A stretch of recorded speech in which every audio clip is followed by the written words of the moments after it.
Esse podcast faz parte da campanha Além do Arco-Íris. Procure outros episódios através da hashtag Além do Arco-Íris nas suas redes sociais e ajude a podosfera a ficar mais colorida. Oi, gente, tudo bem? Essa é uma edição extra do TuboCast. Hoje é Dia Internacional do Orgulho LGBTQI+, e a gente está recebendo o Márcio Rolim, editor-chefe do Observatório G, além de ser o Bi-Quarentona do canal Bi-Quarentona. Tudo bem, Márcio? Tudo bem, como está? Tô ótimo. Eu estou bem. Eu também. E você, Augusto, como é que você está? Como é que você está passando nessa sua semana? Tudo bem. Um pouco entediado, porque o namorado foi cuidar dos gatos dele. Eu tô tão acostumado, porque a gente tava fazendo quarentena juntos, que agora que ele foi, eu fico um pouco entediado aqui e tal. Então tá bom. Márcio, você quer contar um pouquinho quem é você pra gente, por favor? E aí, galera do TuboCast, um prazer enorme estar aqui com vocês. Fiz uma maratona de alguns episódios, que foi muito legal. Eu tô bem podcastzeiro, né, que a gente tá com um pouco de mais de tempo na vida. Eu sou jornalista, publicitário em jornalista. Comecei como jornalista no Hornet Mundo, né, que é um dos maiores aplicativos de encontro gay do mundo, na verdade o maior do mundo atualmente. Por 3 anos eu publiquei mais de 4.000 artigos originais e traduzi mais de 1.000 matérias para o Hornet e gerenciei as redes sociais sozinho aqui no Brasil. Depois eu fui para o Observatório G, onde assumi a cadeira de editor-chefe, que o Observatório G é do Grupo UOL, um dos maiores portais de conteúdo LGBTQIA+, do país também. E recentemente eu criei um canal chamado Bi-Quarentona para dialogar com bichas velhas, essencialmente, e com bichas mais novinhas também, para contar histórias, para responder perguntas, para bater papo com a galera e fazer vídeos em que a gente possa chorar e também possa rir bastante. É um canal que, ao mesmo tempo que é divertido, tem um pouquinho de militância, tem um pouquinho de tudo. Acho que é isso. Ah, legal. A gente vai falar hoje um pouquinho sobre relacionamento. Perfeito. Márcio, conta pra gente, eu acompanho o teu canal, tu fala muito sobre relacionamento entre, eu vou usar o termo que você usa, entre bichas velhas e bichas novas. Isso. Você pode contar pra gente um pouquinho a tua experiência nesse sentido? Só quero dizer uma coisa antes. Eu não me considero bicha velha e nem acho que o Márcio seja. Eu já falei várias vezes pra ele isso lá, mandei várias mensagens. Sei. Você sabe que isso é um claim que todo mundo, né, que segue o canal essa semana, inclusive, vai bater daqui para amanhã 100.000 exibições. E que eu acho bem legal que com tão poucos vídeos, acho que 30 e poucos vídeos, chega a 40, tenha sido visto 100.000 vezes. As pessoas todas vão lá comentar que eu não pareço ser velho. E exatamente a questão da aparência é que ela ainda atrapalha a permissão das nossas vidas, do nosso corpo, das nossas atitudes, das nossas vontades, dos nossos desejos. Porque eu pareço mais velho, então eu não vou conseguir pegar um boy novinho. Porque eu pareço, sei lá, setentão, então eu não vou me meter numa festa em que toca só Ariana Grande. Então a gente tem que parar de parecer e a gente tem que ser. Eu acho que esse é o primeiro ponto. A Madonna tá aí para provar, né? Isso, a Cher, todo o Mick Jagger, né? Estão todos aí para provar que o parecer não é prioridade, mas o ser é prioridade. E o fato é que eu nunca tive um namorado mais velho que eu, nunca, a minha vida inteira. Todos os meus namorados sempre foram muito mais novos do que eu. Isso me ensinou muita coisa. Me ensinou que eu não sei tudo, né? Me ensinou que, às vezes, um cara muito mais jovem do que eu pode saber muito mais do que eu sobre um determinado assunto. Me ensinou que as culturas são diferentes, que, né, as minhas divas não são melhores que as divas das bichas novinhas, né? Só porque eu ouço Ella Fitzgerald ou porque eu ouço Eta James, não significa que a Ariana Grande seja ruim ou que a Lady Gaga seja ruim, não é isso. Então, namorar garotas mais novas me trouxe a oportunidade de descer um pouco dessa coisa etarista, né? De achar que a velhice é sinônimo de experiência, e não é, ou de sabedoria, definitivamente não é. Hoje a diferença de idade minha e do meu marido é muito pequena, enfim, mas eu já namorei um cara 22 anos mais novo do que eu, e ele me ensinou coisas sensacionais. Eu tive a oportunidade de aprender muito com ele. Mas sim, foi muito bom. dando opinião sobre o que você acabou de falar, quando eu falo que você não é uma bicha velha, nem eu, é porque eu acho que a gente fica velho quando a gente para de desejar, para de querer viver. Isso é ficar velho. Então eu acho que tem gente... Eu sei que é um pouco lugar comum isso, mas eu acho que tem muita gente que é jovem e já é velha. E tem gente mais velha até, que é idoso às vezes até, que é jovem ainda. Eu sempre lembro de, por exemplo, quando eu voltei para Curitiba, eu tinha recém terminado um relacionamento, e aí eu estava na casa do meu pai, né, hospedado, enquanto eu não arranjava um apartamento para mim. E aí uns amigos meus daqui de Curitiba falaram, vamos sair, vamos pra uma balada, você precisa se animar e tal, tá muito pra baixo. Aí eu não queria, fiz maior cu doce. Aí no final eles acabaram conseguindo me convencer. E a gente foi pra uma balada aqui de Curitiba, que é uma balada de samba e tal, de música brasileira. E aí eu tava na fila, numa escadinha, assim, pra subir lá pro lugar onde era a balada. Quem que eu encontro descendo a escadinha? Meu pai. Assim, eu sou a única pessoa, eu acho, uma das poucas que encontrou o pai na balada. E o meu pai hoje tem 76, eu acho, se não me engano. Então, assim, é idoso, mas a cabeça é jovem. Então, um tempo depois ele casou. Ele casou com essa menina, com a moça que ele tava nesse dia. Então, enfim, eu acho que é bem relativo essa questão da idade. Mas... pelo menos você não encontrou seu pai numa balada gay, né? Você tá entrando na baladinha lá de bicha, aí quem tá descendo? Meu pai, com um boy. Aí ia ser mais traumático. Eu teria ficado um pouco surpreso, porque eu não sabia, ele não teria me contado isso, mas enfim. Mas eu acabei ficando com o cara na balada e ele viu, e foi interessante, até conhecer o cara depois. Mas você sabe que eu acho que essa visão romântica do envelhecimento, eu acho ela um pouquinho prejudicial. Porque o envelhecer tá na cabeça, porque... É importante ter esse pensamento positivo em relação ao envelhecer, tá? Que a gente para de desejar, enfim, é importante, mas ao mesmo tempo eu acho que pode ser um pouco tóxico se for demais. Porque o envelhecimento, na verdade, cientificamente, é um sistema de defesa do corpo, né? A gente para um pouco de desejar. À medida que a gente vai ficando velho, a gente para de desejar justamente para a gente correr menos risco. A gente corre menos, no sentido de correr mesmo, de pernas. Então a gente se arrisca menos, a gente anda menos, a gente trepa menos, a gente come menos besteira, a gente faz tudo menos justamente para que a gente viva um pouco mais. O envelhecimento é um sistema natural do corpo de defesa. E eu prefiro ver dessa forma. Eu não vejo o envelhecimento de uma forma romântica. Não vejo. Eu particularmente acho uma merda, tá? Pessoalmente acho uma merda sentir dores nas costas, porque eu já sinto, porque eu passo horas e horas sentado, malhar um pouco menos, não ganhar mais massa muscular, porque a gente só ganha até os 20 e poucos anos. Eu acho uma merda a gente tem que fazer exames que a gente não fazia antes. Então eu não acho romântico nem legal essa coisa, não, porque o desejo está na minha cabeça.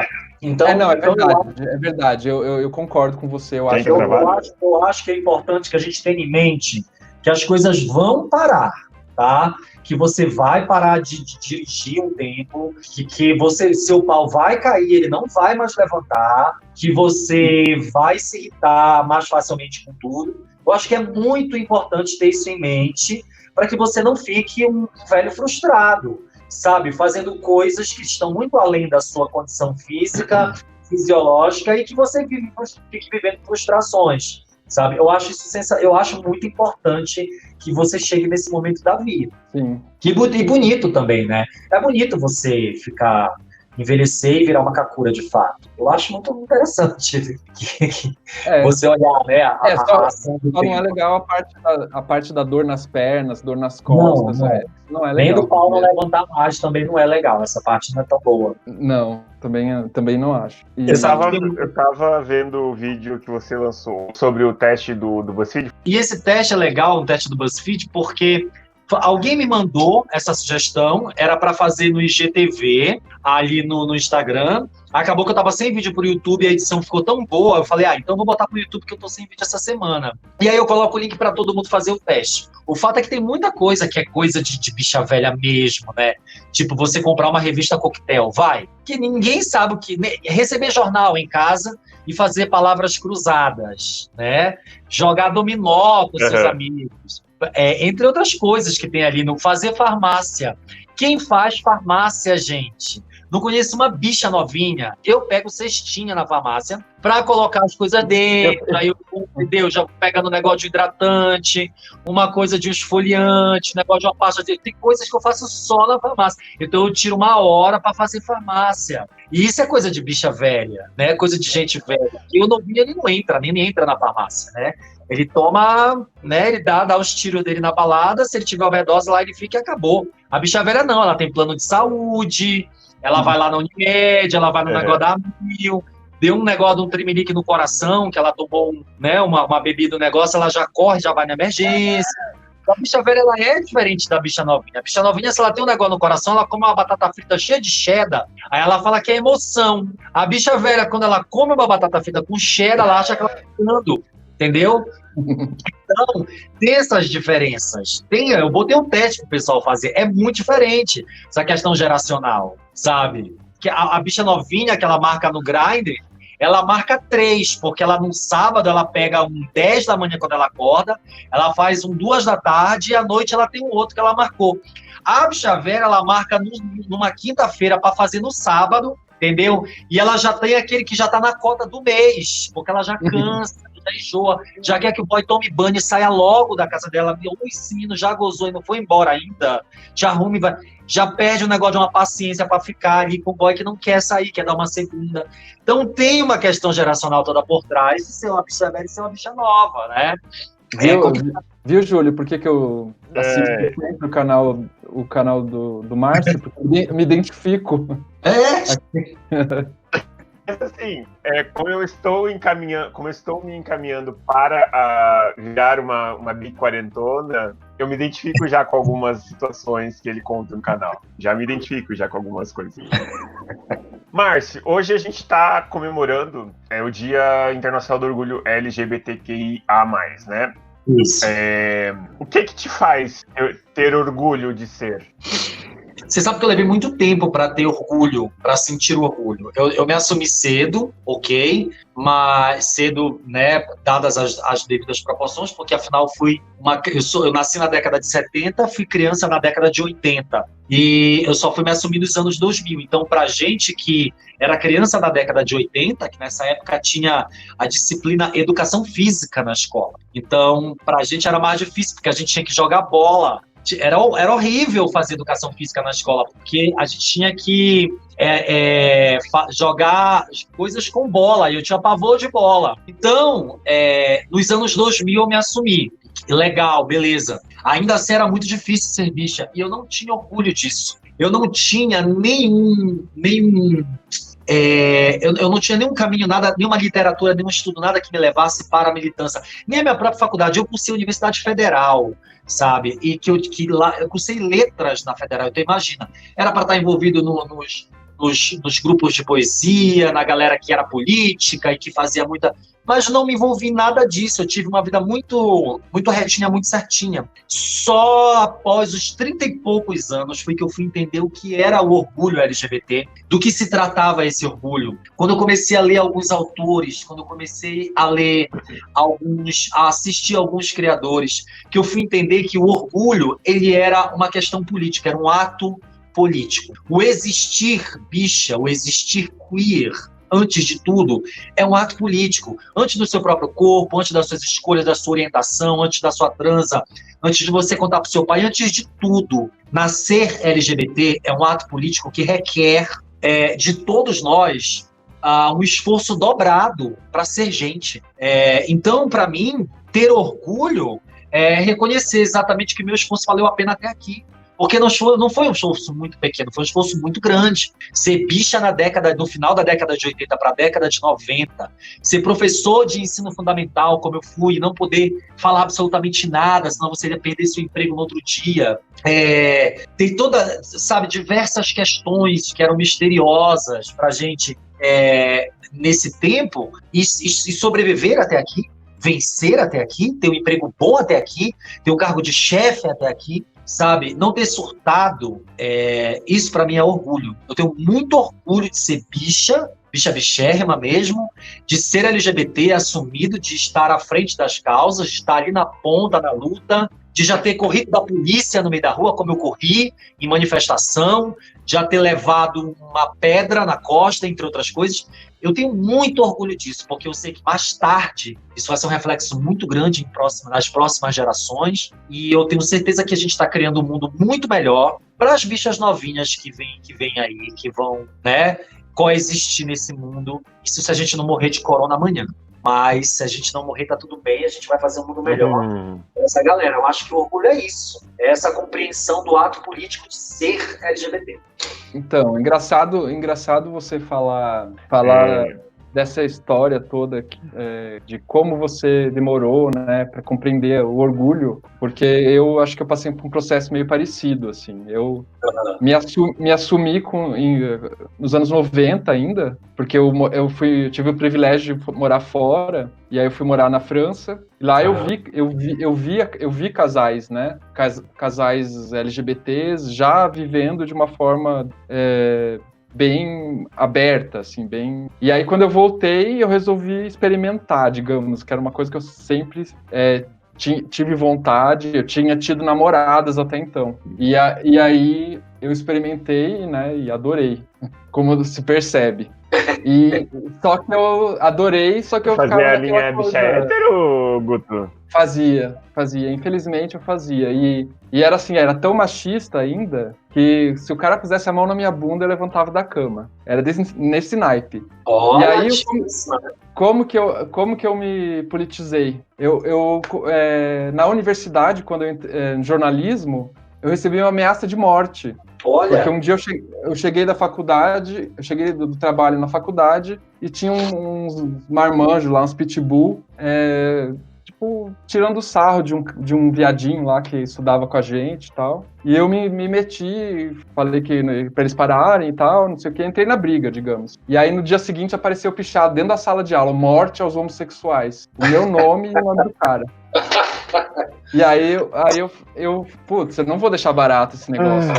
Aí fui na coordenação, a coordenação, não, isso é brincadeira, eles estão brincando só. E aí, enfim, eu falei, não, aqui não tem nenhuma criança, todo mundo adulto aqui. E no final acabou rolando um processo e tal, os caras foram expulsos, só que eles eram filhos da elite do Paraná. Então eles voltaram com mandato judicial e tal. E aí eu fiquei a faculdade inteira sendo ameaçado. Os caras me falavam, a gente vai te pegar no matão, a gente vai te matar, não sei o quê. E o outro menino desistiu, né, não aguentou.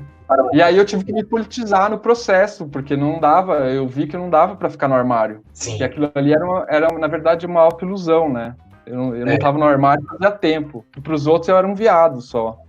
Por mais que eu tentasse disfarçar. Enfim, e aí nesse processo eu acabei me assumindo.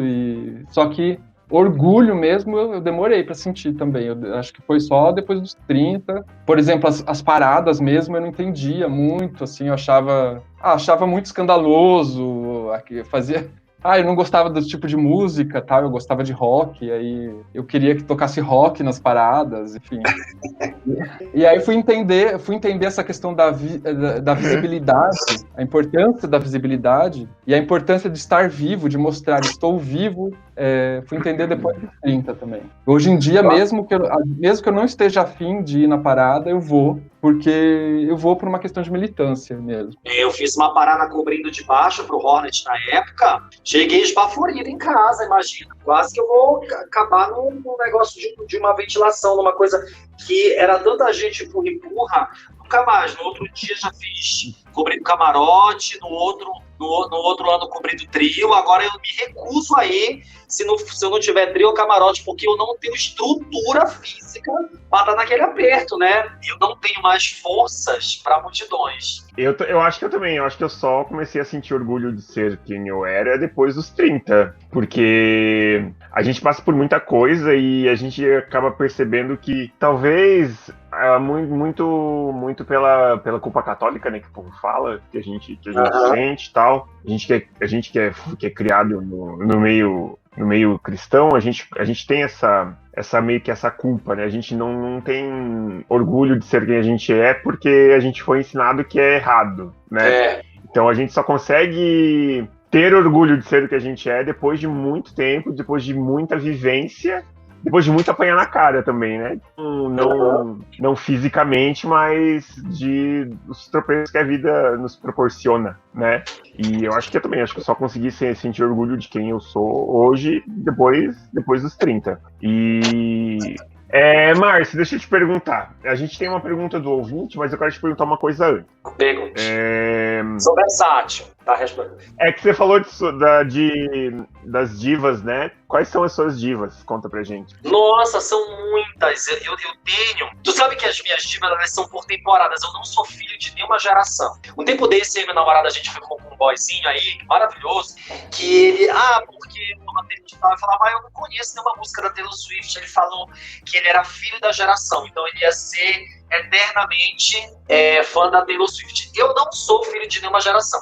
Eu escuto muitas divas para sempre. Então, assim, obviamente que a Madonna, ela faz parte da minha vida de uma forma mais intensa, né? Eu fui pra turnê, fui pra show, tem músicas que mexem muito comigo, enfim, fui com ex-namorado, tem toda essa coisa, escuto a Madonna desde criança. Mas eu acho que eu tenho algumas divas, eu acho que eu posso dizer que eu tenho algumas divas que, ok. Uma delas é Alanis Morissette, que é uma cantora canadense, que fez muito sucesso nos anos 2000, final dos anos 90, e eu escuto até hoje. Embora ela tenha parado de fazer coisas novas, eu escuto todos os discos, todas as músicas até hoje. Ela meio que abandonou a carreira, né? Então eu nunca sabia que ela tinha abandonado. Ela fez algumas músicas novas agora, mas foi lançando assim solto, ela não fez mais turnê, mais nada. Então é uma cantora que ela é uma diva, que ela realmente mudou muito a minha opinião acerca das coisas ao meu redor. Ela é muito minha diva. E a minha outra diva é Elis Regina, que é uma cantora que eu ouço desde a minha infância. E a gente tinha um disco em casa de uma série da Rede Globo dos anos 70 chamada Malu Mulher. E o Malu Mulher foi uma série muito foda, com a perturbada Regina Duarte, que toda a trilha sonora era feita por mulheres. Então tinha a Rita Lee, tinha a Fafá de Belém, Elis, todo mundo tava ali. E tinha uma canção da Elis que ela mexia comigo ali, que era Alô, Amor Marciano, daqui quem fala é da Terra, e é uma canção sensacional. E eu comecei a ouvir Elis na minha infância, eu nunca mais parei. Então Elis é uma coisa que eu uso até hoje.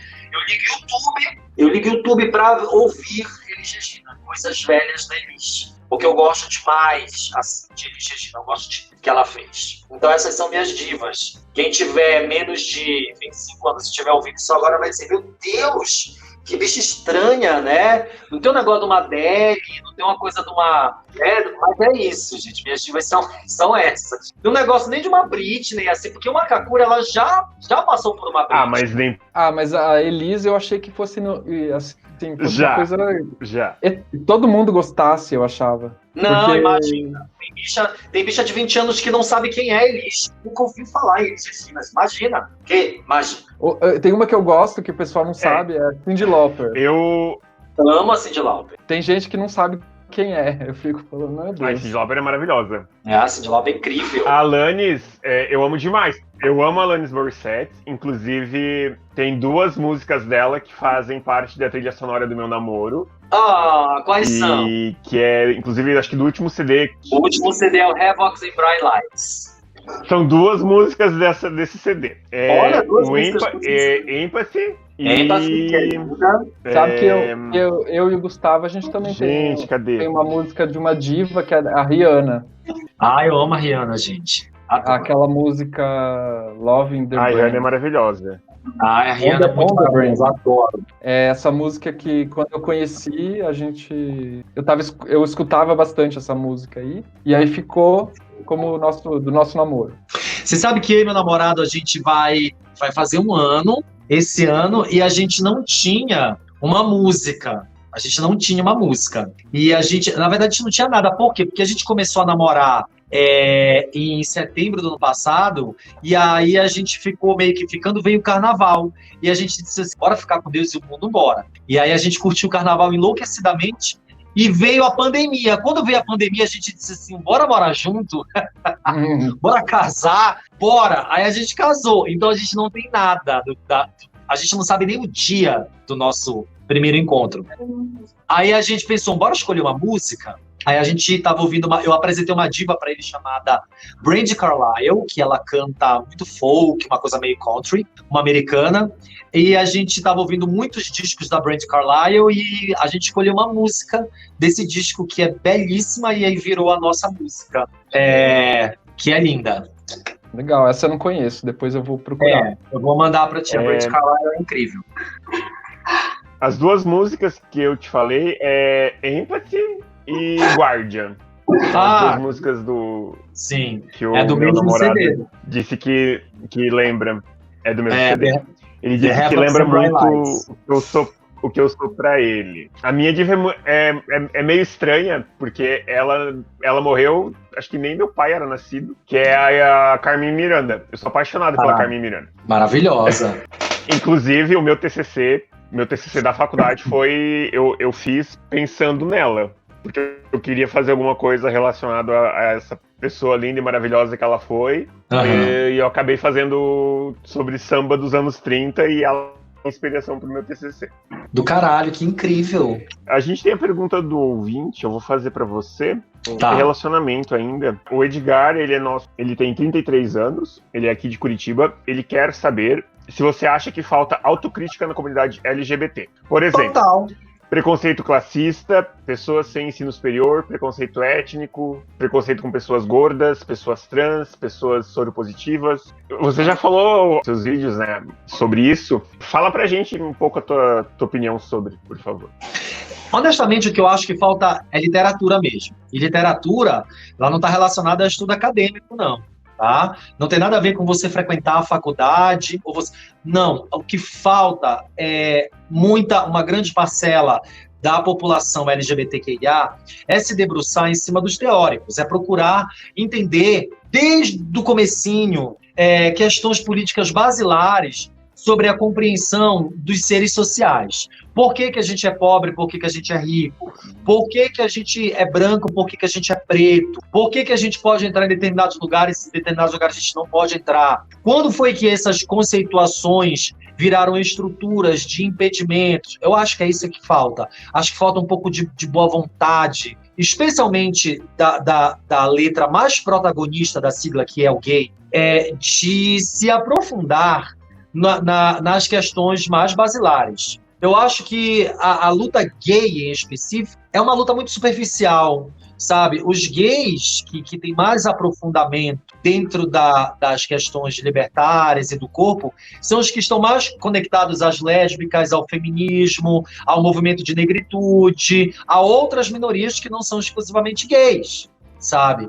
Então acho que falta um pouquinho de simancol mesmo, das bichas pararem para pensar o que eu estou fazendo da minha vida, o que eu estou precisando ler, o que eu estou precisando dar uma estudada. Obviamente que existe uma pequena parcela de LGBT que é extremamente, né, disruptiva, né, classista, acha que não tem que se misturar, não acessa, não vai numa periferia, não sobe um morro, não se relaciona com gente preta, com gente pobre, com bicha de peito, é transfóbico. Obviamente que existe. E a gente sabe que essas pessoas são as pessoas que deveriam estar na ponta, no topo, porque justamente por terem tido mais acesso à educação, deveriam ser as pessoas que estão mais próximas às outras minorias. Mas eu acho que, ainda assim, a comunidade caminha para um norte muito bonito, muito positivo. Ainda assim, eu acho que a gente caminha para uma reta muito mais de união e de vitória do que de gueto, do que de apartheid, do que de burrice em si, sabe? Eu acho que a gente está vencendo aos trancos e barrancos. Obviamente que existe, né, grupos, né, extremamente complicados. Eu trabalhei no Hornet durante anos, que vem de grupo de direita, Eu recebi um monte de ameaça de morte na época que eu trabalhava no Hornet, ativamente. Que tem muita gente que está na ponta, que detém conhecimento, que detém informação e que não atua diretamente para a formação de novos seres políticos, novos seres pensantes. Isso é muito drástico. Mas eu tenho um olhar otimista. Eu acho que a luta segue num caminho, numa reta boa, numa reta ascendente, positiva, apesar de a gente ter ainda grupos LGBTs que são de direita, que são bolsonaristas, que acham que crime de ódio é opinião, que alguns posicionamentos fascistas é direito do dizer, enfim. A gente tem essa gente, né? Mas eu ainda sou muito otimista em relação à luta. Deixa eu te perguntar uma indicação de cultura. Eu quero indicar para a galera que ouve o Tubocast, quero indicar um podcast também sensacional, chamado Calma Gente Horrível. Esse podcast ele é feito por uma sapatão gorda, chama Ana Roxo, e ela tem um canal no YouTube chamado O Mundo Segundo Ana Roxo. Apesar de ela ter alguns posicionamentos ligeiramente transfóbicos, que não justifica, obviamente, que a gente a cancele, ela é uma cientista política que, com muito humor, ela fala sobre questões políticas e de políticas públicas para pessoas LGBT. Então, assim, ela já entrevistou o Lula, ela é incrível. Ela é muito punk, o Calma Gente Horrível é muito ácido, é muito engraçado, é muito divertido, mas só trata de política. Então, eu recomendo que todo mundo que quiser aprender um pouquinho sobre fascismo, sobre neoliberalismo, sobre liberalismo, ouça o Calma Gente Horrível, sobre questões minoritárias, sobre feminismo negro, sobre negritude, ouça o Calma Gente Horrível. Porque você vai, além de aprender pra caramba, você vai se divertir. Calma Gente Horrível, é sensacional. Você vai, além de rir muito, você vai chorar muito de raiva, porque elas fazem análises políticas de tudo. E aí você vê o quanto a gente é imbecilizado, né? E também a gente é muito manobrado. E a outra coisa que eu queria indicar para todo mundo ler é um livro chamado Ética Bicha, publicado pela N-1, do filósofo espanhol Paco Vidarte, que é um filósofo que morreu de AIDS há muito tempo já, morreu acho que na década de 90, não estou bem recordado, em 1996, algo assim. E ele escreveu diversas obras, e antes de morrer ele escreveu Ética Bicha, não chegou a lançar, e lançou no ano passado. A N-1 lançou pós-mortem Ética Bicha, que trata exatamente do ser bicha, do que é ter um corpo bicha. E assim, não tem nada de filósofo, nada de duro, nada de rebuscado no livro. É uma análise política muito bem centrada, porque Paco Vidarte é incrível. Não é uma coisa assim, a Chile Bembê, tá? Não é. Mas também não chega a ser rasa, mas é uma obra obrigatória para todo viadinho, tá? De 18 anos, toda bichinha que acabou de entrar na universidade, toda POCzinha que se sente milituda porque ela está usando um All-Star que ela comprou lá na Riachuelo coloridinho, deveria ler Ética Bicha do Paco Vidarte, para entender, antes de tudo, por que ela existe, por que ela é bicha, e por que é importante se posicionar enquanto bicha neste mundo. É uma leitura para as velhas? É uma leitura para as velhas, né? Mas principalmente para as POCzinhas marrentinhas, que estão muito limitadas aí, porque é uma leitura fácil, gostosa, e o livro é bem barato, comprem livros. É isso. Então, escutem Calma Gente Horrível e leiam Ética Bicha do Paco. A gente costuma perguntar para o nosso convidado qual que é a opinião dele sobre o governo Bolsonaro. Eu acho que o governo Bolsonaro não chega a ser exatamente um governo. Eu acho que a gente não pode caracterizar o sistema bolsonarista como governo, porque não tem ninguém, não tem nenhum grupo, não tem nenhuma camada sendo governada. Então, eu acho que a gente pode caracterizar como um sistema que, através de um golpe, se instalou de forma arbitrária, ilegal e criminosa no espaço que deveria ser um governo, né? Então, o sistema bolsonarista, ele é um sistema criminoso, programado, feito e pensado para exterminar minorias, ou seja, pessoas pobres, pessoas pretas, LGBTs. Isso a gente chama de necropolítica, né? Que como disse a Shirley Bembe, né? É a necropolítica. É uma política de biomorte em que se vai tirando aos poucos os direitos de todas essas populações a fim de que elas morram à míngua e sejam exterminadas. Então eu acho que é isso, esse sistema, né, que surgiu e que se instalou através de um grande golpe de corrupção, de mentira, e que infelizmente a gente não conseguiu impedir. Então não é exatamente um governo. É isso que eu penso. Queria fazer uma pergunta só antes de indicar. Tá. Posso, Márcio? Ainda claro, vai dar bala. Qual que é a sua recomendação para o pessoal, para os viadinhos que ainda estão fazendo pegação no meio da pandemia? O que você falaria nesse caso? Eu acho que todo mundo é responsável pela sua própria índole, né? Cada um faz com o seu corpo, com a sua índole, o que quiser.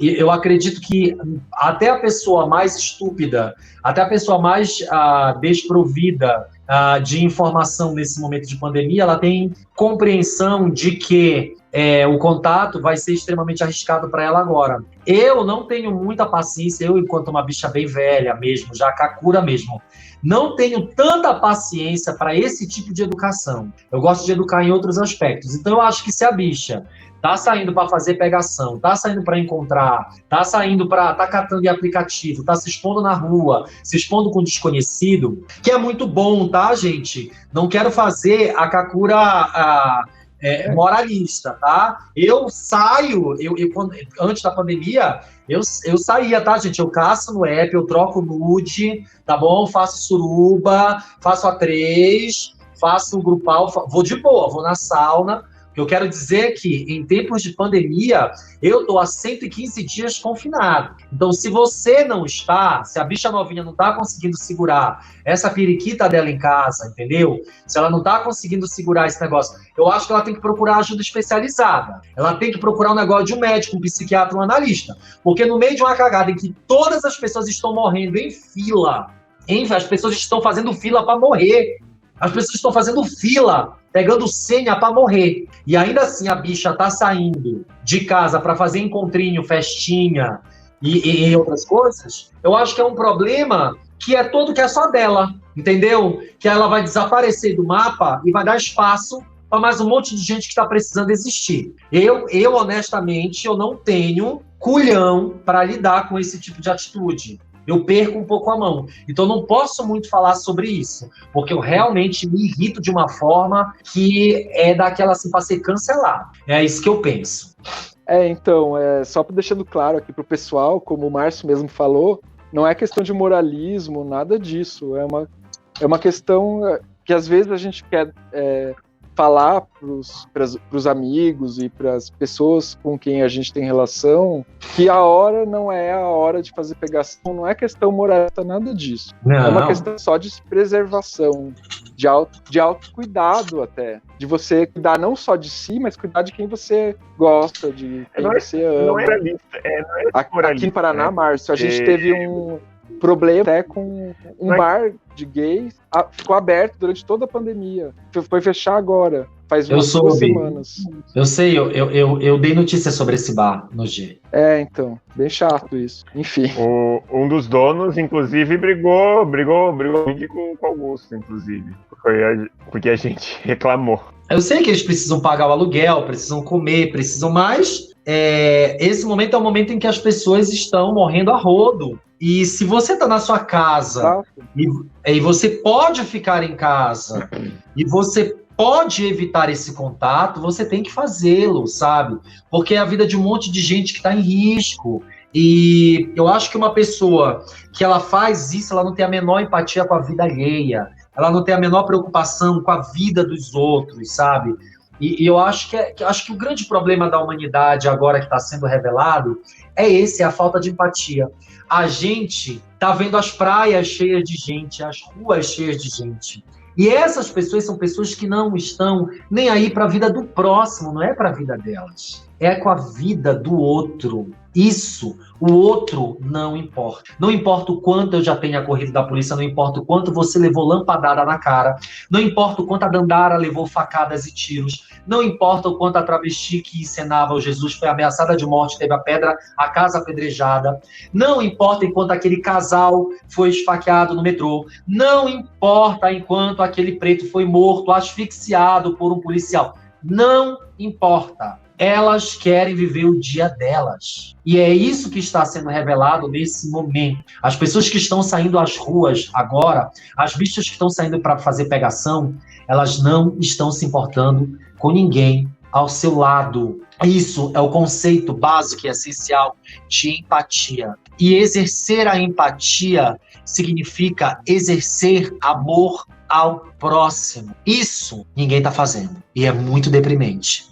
E dói muito no coração ver que um monte de bicha não está fazendo isso. É, triste. Sabe, Marcos, que eu me lembro na época você lembra do Marcos Feliciano? Claro, óbvio. Nessa época, eu em São Paulo, e a gente organizou vários aços aí na Paulista e tal. E eu era um dos organizadores, e a gente panfletava aí na Augusta e tal. E eu me lembro sempre de uma resposta de uma gay, assim, que eu entreguei o folheto falando, é importante comparecer, mesmo que você não queira beijar, ou mesmo que você não ache legal, ou não tenha... Se você quiser beijar alguém lá na hora, pode beijar, mas senão... Ela falou, de novo vocês vão fazer manifestação atrapalhando o trânsito? Vocês não têm o que fazer, não? Quando a gente fala no mês do orgulho LGBT, eu gosto de indicar o filme do Mil, né? Que é com o... Champagne. Eu gosto muito de indicar esse filme porque a gente vê que pessoas como ele, como a Dandara, como a Marsha P. Johnson, eles morreram pra gente poder hoje ter uma liberdade que eles não puderam ter. Que eles também lutaram pra ter, mas que de certa forma, eles foram impedidos. Exato. Né, de ter essa liberdade. Então vale muito a pena assistir. Eu acho que eu comecei a me politizar depois que eu vi esse filme. Mil que é incrível. Eu vi esse filme, acho que eu tinha uns 26 anos, a primeira vez que eu assisti. Mudou a minha visão do gay que eu era e do gay que hoje eu sou. Eu acho que vale muito a pena. Essa é a minha indicação pra hoje. Champagne é um escroto, tá? Quem tá ouvindo esse podcast. Champagne é um lixo de machista escroto, bateu na Madonna, tá? Deu na cara dela, prendeu a cabeça dela dentro de um forno, sentou em cima dela por uma tarde inteira e deu muito tapa na cara dela. Mas é um grande filme, de fato. Foi um filme que ele escreveu, roteirizou para ele ganhar o Oscar, né?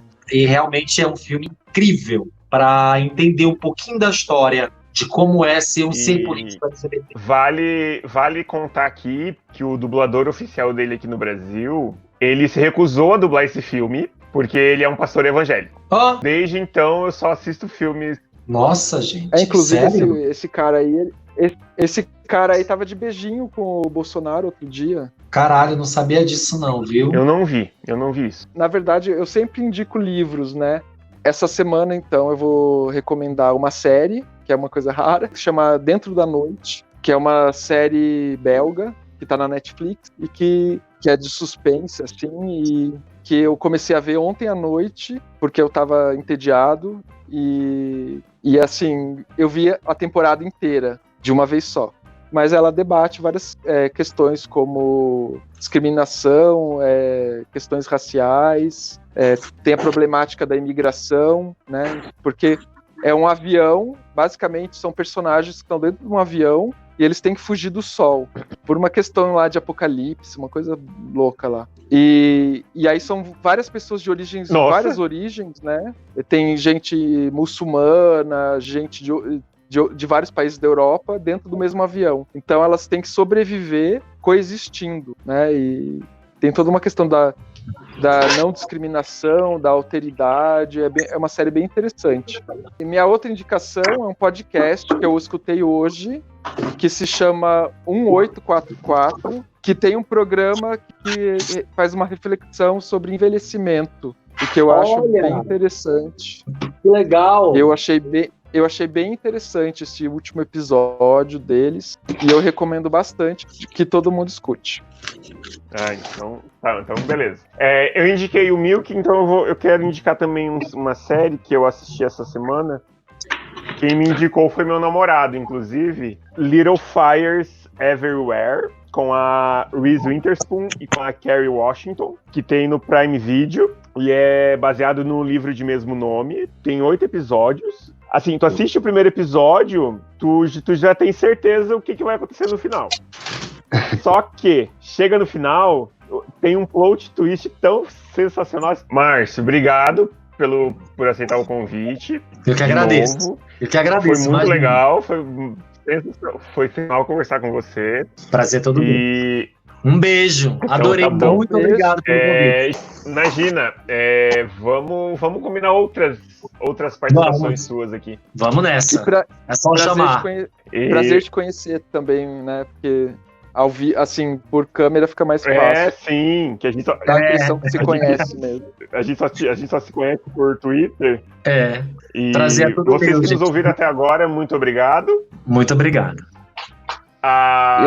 Imagina. E vocês que nos ouviram até agora, a gente agradece. Augusto, você quer falar alguma coisa? Eu agradeço todo mundo que escutou até agora. Peço desculpas pela minha internet, que hoje não ajudou.